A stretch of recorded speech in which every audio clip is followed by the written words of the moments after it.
Hello, my name is Chamchi Gimbap. I am the political fish. We have a special guest for you today for my Q&A. We have the legendary Kevin Logan. Would you like to say hello and introduce yourself, Kevin? Hello there. I'm the legendary Kevin Logan, probably the most famous man on the face of the earth. Now, I'm a very small fry political leftist commentator who likes to, metaphorically slap a few Nazis, which is nice. Yeah, excellent. Thank you for joining me for this Q&A. It's a pleasure to be here, Mr. Chamcho.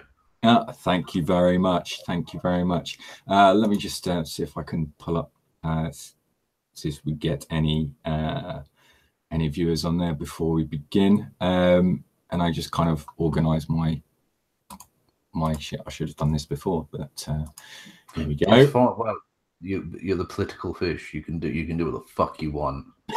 No one puts fish in a corner. Yeah. Thank you very much. Thank you very much. Anyway, let's start off with, as we mean to move on. And my first question to you, sir, is what is your favorite color? Blue. Same here. Same as me. Favorite movie? Oh wow. What is my favorite movie? I'm torn between going for a serious one or going for like a really silly one that I actually really enjoy. Oh, so, you can choose both if you like, mate. Okay. Well, I mean, Schindler's List is an amazing thing, especially because the book is especially something phenomenal. That would be the serious one. But the funny one that I actually really enjoy, and it's an awful movie that I should be ashamed to really enjoy, but it makes me laugh. It's a film called Jay and Silent Bob Strike Back. It's an absurd, awful film, and I'm ashamed to admit it live, but it makes me laugh. Yeah, I liked it honestly just because of the roundup of all the running jokes that they had going. They finally did. I mean, it really is. It's that distillation of the American thing, like the scary movie type films where they've just got 1,000,001 cultural references and jokes. It's like that, but with two stoners traveling across America, which is quite. I completely understand, and I respect both those choices. To be honest, mate. Well, you shouldn't. You should respect one of them, but not. That's not. Everybody needs a laugh, mate. Yeah. To be fair, after Schindler's List, you're going to need a laugh. So you know. I was talking about Schindler's List. It's the funniest movie ever, mate. What are you talking about? Oh, dear, oh dear. Oh, it's okay because when I'm being serious, I hurt Nazis, so it's fine. I'm allowed to do that joke. So no one else can. So fuck it. Shameful plug a lot. I did do a video with Old School Anarchist on exactly that matter.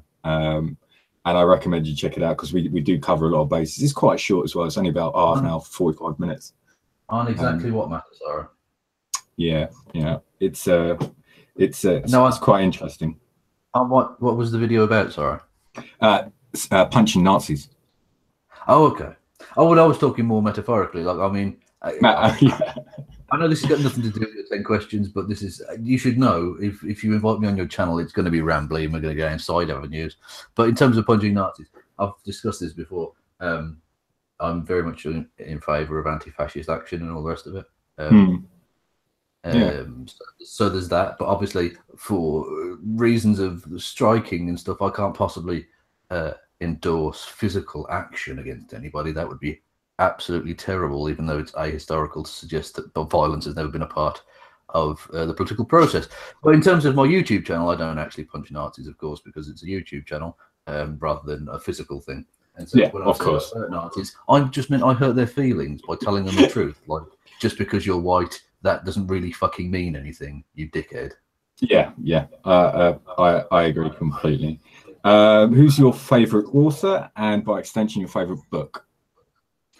Oh wow. Favorite author. Oof. I'm gonna have to pick two, I think. Okay. Because I'm just so ridiculously indecisive. But I'm a huge fan of the Sherlock Holmes stories. I mean, I really am. So Arthur Conan Doyle, therefore. In terms of the favorite one in that series, It doesn't have to be related. Yeah, I mean, like one of my favorite books is nowhere related to my favorite author, but it can be if you like. But it would be. Oh, okay. What's your favorite Sherlock Holmes story, and then you can pick another favorite book after that if you like. Yeah. Yeah, my favorite Sherlock Holmes story. It's probably the one where he comes back, which is called the Empty House, I think, where he comes back from the dead, as it were. Even though obviously he never was dead, but that's the story leads off from that. So I'll go with that.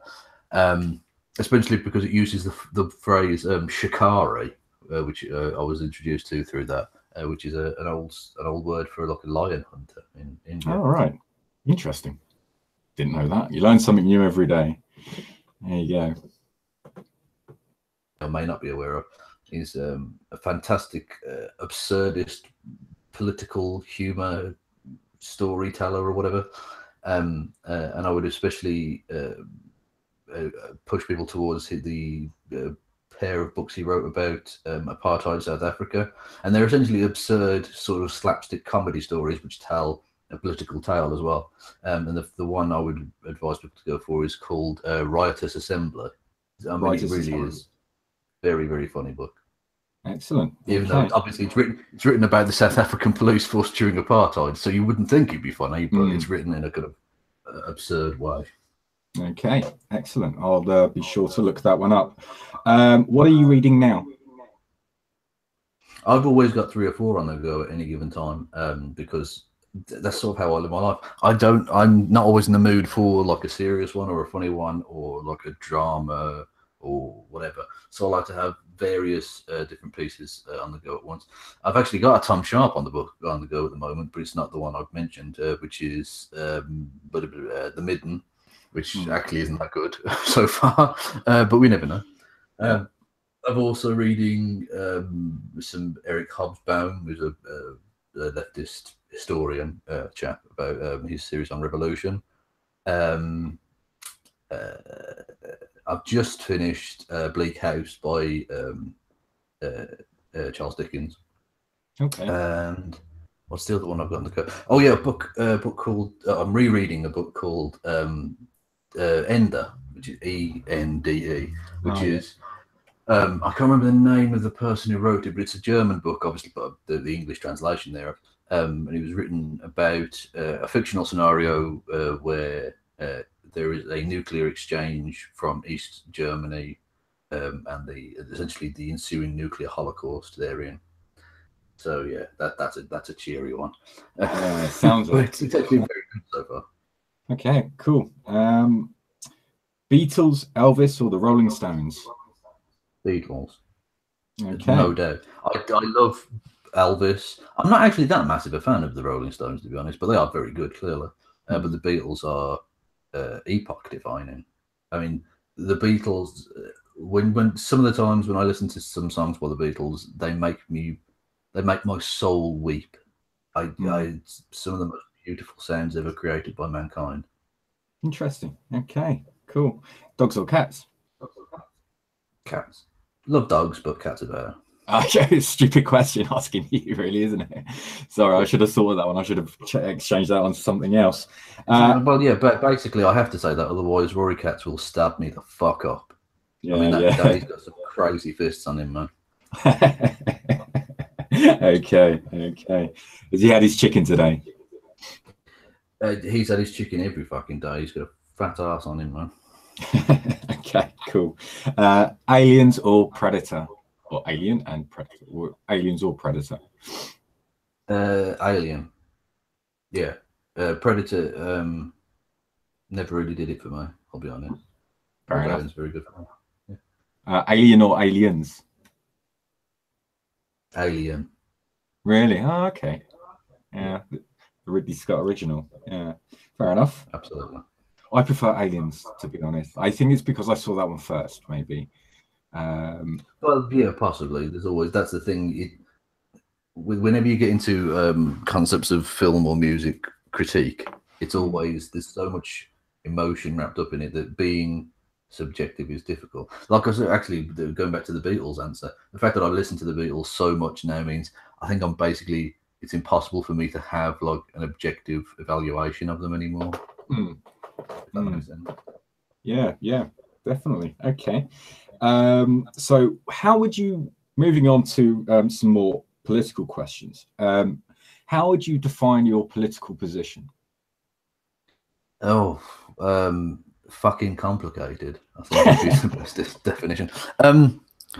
I don't know, somewhere vaguely, and I know these two things are different, but vaguely between socialist and social democratic, I suppose, would be, if you just look at it as the linear left-right sort of scale, which I know is incredibly two-dimensional or even one-dimensional, obviously, then yeah, it's somewhere in that space. But I've also got some stuff that some people would consider not very right-wing, but, you know, centre-rightist in terms of crime and punishment. I think prison sentences should be a lot longer in some cases for certain crimes, which might be considered a more right-wing position. But I've also got some stuff that people might consider to be, you know, fucking extreme leftism or something. I don't know.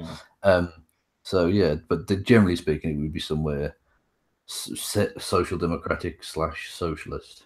Okay. That was gonna be one of my lead-on questions. Would you consider yourself a socialist? But you're saying you're kind of bridging the gap between social democracy and socialism.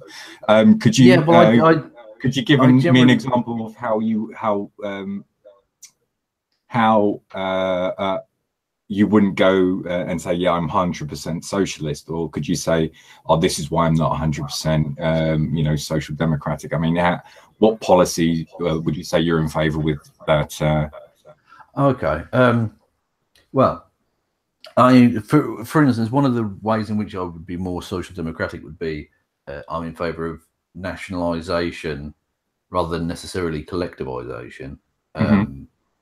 And I don't necessarily think that everything has to be nationalised. I think essential services do definitely have to be. And indeed utilities, which aren't necessarily absolutely essential, but like, say, the internet, for instance, isn't absolutely essential to one's life, but is a utility that of great worth and social mobility. So it should be nationalised and should be free at the points of use, or at least charged based upon ability to pay, if that makes sense. But I'm also very much anti-capitalist, which doesn't make sense considering I just said I don't think everything has to be privatised or nationalised or collectivised. That's more pragmatic in a sense, because I don't know how. I know that the divine right of kings, or in this case the divine right of capitalists, is challengeable, but I don't see it being challengeable in my lifetime. So it's more pragmatic that I'm a democratic socialist, given the concrete conditions of the time in which I live. I do understand that, and I've tried to define it myself as far as my own political leanings go, and the what I've tried to narrow it down is if you're a company that's designing and making, I don't know, widgets, kids' toys, or whatever, you know, then you should then be in the realms of capitalism, and you know, you could you know, go off and live your life as within those realms, within those rules that fit that situation. But the moment if you have something that then becomes essential for someone to live their life, so a good example of that would say, what's almost essential now is having internet. You know, if you don't have the internet, it then becomes very, very difficult to become a productive member of society. Yeah. Do you agree with that? Yeah, I agree with that. The one caveat I would add, and I'm sure you would agree, but you just didn't mention it, would be that even within that capitalist realm, there needs to be very strict rules, strictly enforced, absolutely enforced, on the way in which they can treat their workers and the amount they can pay their workers, the hours, and so on and so forth. Because of course, you know, a strong unionized workforce, and you know, as that company gets bigger, it must then increase its workers' pay rate as the company grows, which it tends to go the opposite way in today's society. You know, a bigger company, the more exploitative they seem to be. So well, that's the thing. It's I understand that it's inherently exploitative, but that exploitation must only amount to taking of certain excess value or whatever. It can't be the destruction of the human being or social fabric, which is unfortunately the core of modern capitalism. Yeah, or the environment as such. You know, well, the fact that we haven't regulated the poisons being leaked into our environment is a subsidy in itself. You know, well, not just that, but they're actively finding ways like this. What do they call it? Fracking, where they're actively finding ways in which they can fuck up the environment further. Brilliant. Yeah. Let's just fuck up everyone's drinking supply. No, let's really not. No, it made me sick to see Farage on Question Time the other week saying, you know, would you? I think it's a crime that we're leaving that much money in the ground. I'm like, it's a crime that you even want to bring it up. You know, that's where I think the real crime is here. Yeah, exactly. You know? Not just that, but the idea that you see only ever anything as wealth.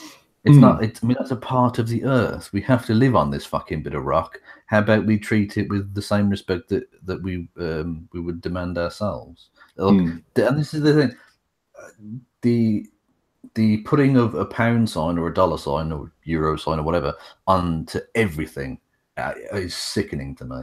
The fact that things aren't of inherent wealth or inherent worth, I should say, it annoys me. It's these people, the old saying about knowing the price of everything and the value of nothing. Yeah, that makes a lot of sense to me. And there's cases where, let's say, you know, big pharma companies having, you know, what's that word, where you have a patents on certain drugs, and people need these drugs to survive.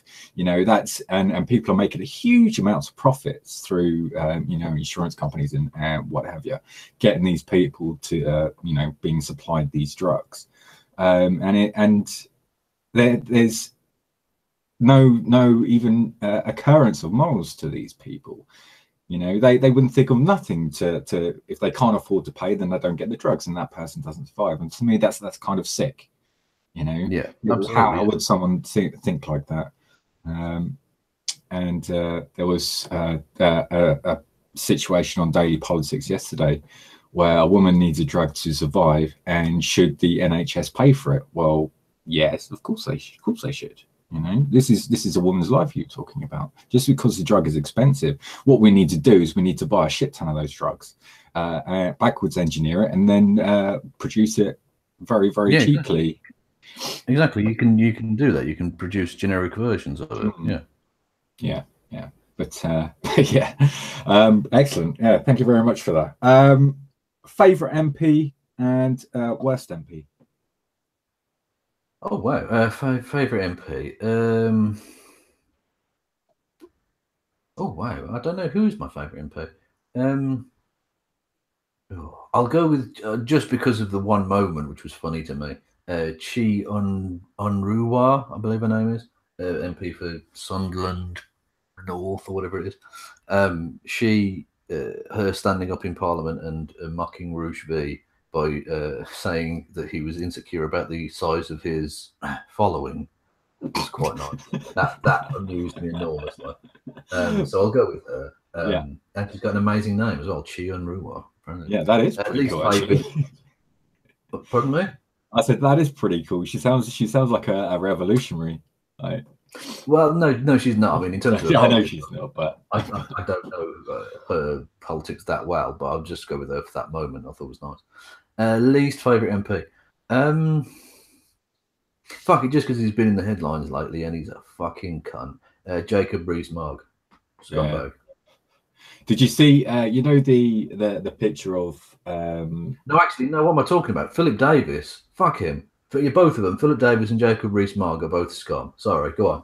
Yeah, did you there's some people been attacking that picture of Jeremy Corbyn. You know, who's on this week with the Russian background, and you know the red filter over the top to make him look like he's Newsnight. Yeah, Newsnight. Sorry, yeah, not this week. It was on Newsnight, and people have changed it. So it's Jacob Rees-Mogg standing next to a swastika, right? And the microphones come up, and it's just like between like his top lip and his nose. So it's actually a microphone, but it looks like a little tash there. And it's like, we have not changed this picture to change people's view of the MP. And it's just, yeah, it's turned it into a meme, which I thought was quite funny. That is nice. Yeah. So what was your political turn on, do you think? Ooh, hang on, you're gonna have to define that. What do you mean? Sorry. Okay, so what politicized you, I suppose, is a better question. Because phrasing it in that way, because obviously turn on has a double entendre, would be very inappropriate given my answer is my dad. That would be an incredibly inappropriate and potentially incriminating of my father. Sorry, yeah. But no, in terms of how I got into politics, yeah, my dad was a staunch trade unionist, socialist, Labour Party activist back in the day. And so yeah, I was sort of born with it, really. It was in my blood. Oh, fair enough. Fair enough. I wish I could have anything answer with that. I mean, my family's like right wing, so it's a bit of a nightmare. So I cut out then. I didn't hear your response. I just said that sounds excellent.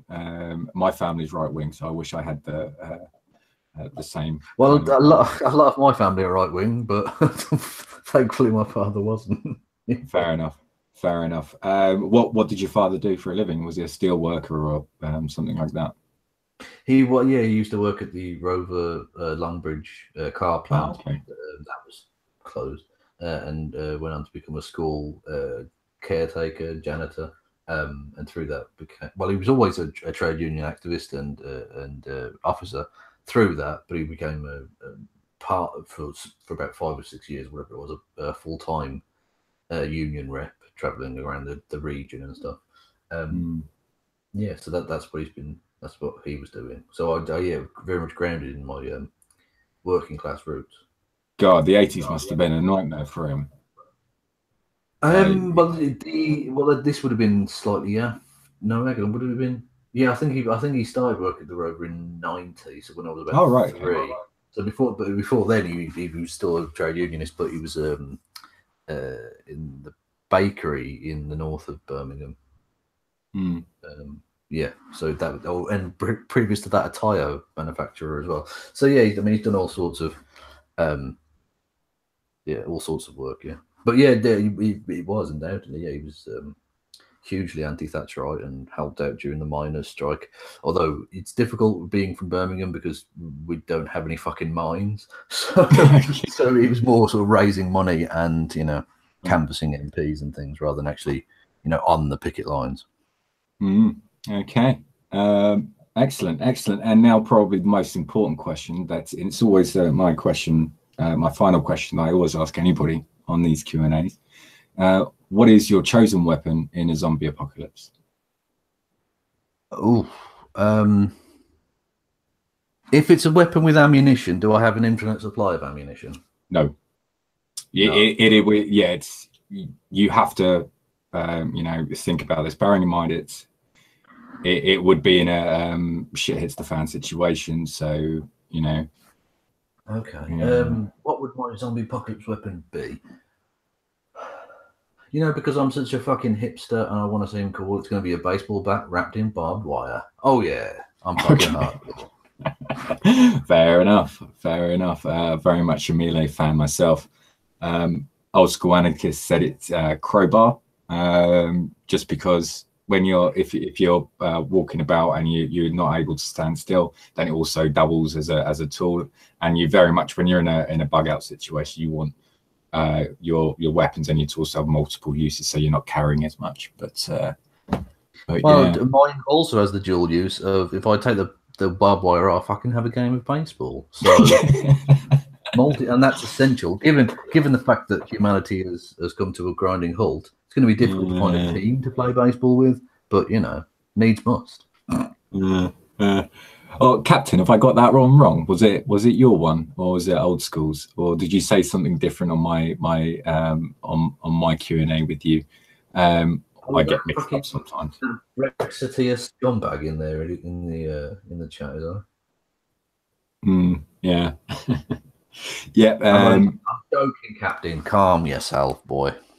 I did take a peek at Captain Swiss's channel earlier. He's 2 away from the big 1,000.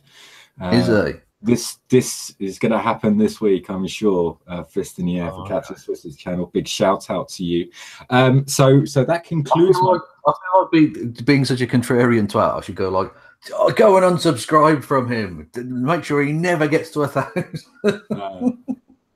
But no, I'm going to say go and subscribe to Captain Switzerland, because even though he's a Brexiteer motherfucker, he's a decent chap. So go and subscribe to him and get him to 1,004. Oh, yeah, definitely. Well, those have concluded my my questions for you today. I told you it'd be short and sweet, just a bit of fun. Do we have any questions from all of the 5 people in the chat while I've got Kevin here? Well, now we have to wait the 15-second delay for them to actually hear the question and get back. That happens with me all the time on my ones, because I keep fucking things up on a technical level, and so I have to ask the chat, "Can you hear me? Can you hear me?" And then wait for 20 seconds, by which time I've gone silent and they can't fucking hear me anymore. So I don't know if they can hear me anymore. And that's, yeah. I'm not, suffice it to say, I might be the most famous man in the world, as we previously discussed, but I'm not very good at YouTube. He said, Captain Swiss says you're not too bad for a Remainer either, Ked. Yeah. Yeah. Well, thank you. Yes. It'd be interesting to actually get Captain's take. Although actually, I think he did a video on this or a stream yesterday. That's right. Yeah. Brexit thingy-majig with David Davis, Jesus Christ, and Michelle Barnier, who isn't much better. So well, yeah, that was okay. Well, there you go. There's an extra question for you. I mean, what do you think of what they thrashed out so far? It seems workable and fine, albeit they capitulated from their original positions. That being the British government capitulated from most of their original positions, and they've essentially kicked the Northern Ireland issue down the road for another time, which is going to be pivotal, because I don't see how they can get around it. And it was actually, having mentioned Jacob Rees-Mogg, the twat coming out and going, "Oh, the Republic of Ireland should leave the single market, so we don't have to do a thing." Yeah, that's right. We should really start dictating to foreign governments what they have to do, because it might be inconvenient for us otherwise. Fuck off. This man wants to be prime minister. Go suck a dick. Well, he says he doesn't want to be prime minister, but we'll see. We'll see how that. Well, that's nonsense, because we know from behind the scenes he's been putting feelers out as to whether he would get support. So we know for a fact that he has it in his mind. In the same way that fucking Boris Johnson sent that text to David Cameron about he didn't want to become prime minister. Yeah, you're talking shit. Yeah. I completely understand. But yeah, let's end this stream then. I've got no questions from the chat. I want to thank you again, Kevin, for joining us here today. I told you it'd be pretty painless and a bit of a quick one for you. I want to thank you for inviting me on, Mr. Jamji, you delightful bastard. Thank you very much. Will you be around for Captain Swiss's Sunday stream next week? Very possibly. I'll have to sort of check what's going on closer to the time, but I'm generally available on Sundays, unless I suddenly reconvert to Catholicism and become a religious phobe again and go to church or something, which I don't think is enormously likely, I'll be honest. No. What else have you got going on as far as the tubes is concerned this week? I'm doing a thing later today with Christy Winters, and I've forgotten the person's name. That's really annoying. Where we take 3 news stories and mock them, and I might put that up on my channel as well, which is like a kind of guest appearance on that. Because today, Tuesday, is my 1 day off this week, so I've got that. And I've got nothing else planned actually for this week, although I might have a Descent of Manosphere video out soonish, so that might be this week. But other than that, it might be 1 or 2 little bits and pieces videos or something. I don't know. Basically, I don't fucking know. What's your next Descent of the Manosphere video? I never reveal. Okay. Other than the occasions when I do reveal, which has been accidental and mostly drunken, and I'm not drunk right now because it's quite early in the day. So I don't reveal my next targets, ideally, because I like it to be a surprise for people. Okay, that's fair enough. That's fair enough. Well, this week I've got I think I've got a video coming out on Saturday with Captain Swiss where we talk about what the UK could possibly learn from South Korea. Last week was housing. This week we're going to be doing transport. I'm also planning a video with Angels where we're going to be talking about our favorite conspiracy theories. So get your tinfoil hats on the ready for that one. That should be an interesting one. But if I don't talk to you before, I will hopefully talk to you on Sunday, Kevin, and Captain Switzerland. Again, if I don't talk to you before, I will talk to you Saturday, I hope. If you get a Twitter account, you could talk to me in between times, couldn't you? You join Twitter, the 21st century. Oh no, but Twitter seems too much like hard work if you ask me, mate. You know, Well, it can be, I suppose, but it depends how many griper trolls you can deal with at a time, I suppose. Yeah, true. All right, so Kevin, sign off for me. Goodbye to everybody. Yeah.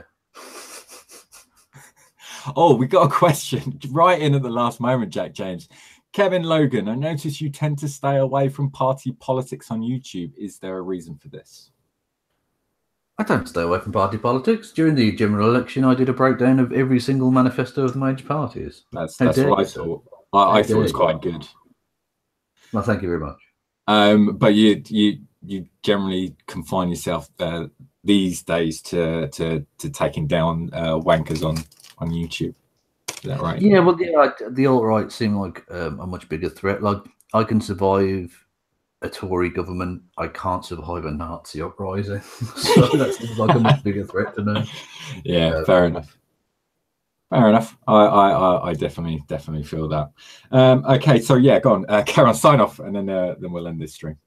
Yeah, thank you all for listening and watching. Pip pip. Pip pip, indeed. My name has been Championship Kimbap, and I have been joined by Kevin Logan.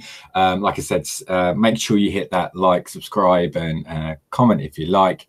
And I will see you soon, hopefully. Goodbye.